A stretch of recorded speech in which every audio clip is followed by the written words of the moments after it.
नमस्कार, प्रणाम, जय श्री राम, हर हर महादेव। आपका छोटा भाई भोजपुरी गायक रोहित कुमार गुप्ता जिला गाजीपुर उत्तर प्रदेश धरती से आज आप लोग के आशीर्वाद से आगरा आया हूँ ताजमहल घूमने।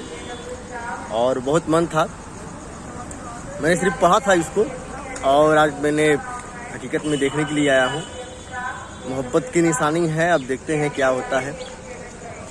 और बहुत खूबसूरत जगह है, स्टेशन है, बहुत खूबसूरत जगह है, बहुत लाजवाब। आप देख रहे होंगे आप।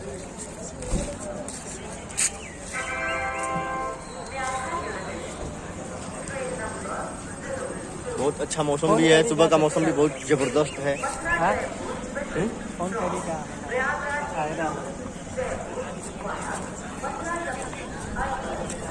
सुबह सुबह का मौसम है, एकदम रंगीन मौसम है, सदाबहार मौसम, एक नंबर का, मजा आ गया। हम निकलेंगे आगरा ताजमहल में।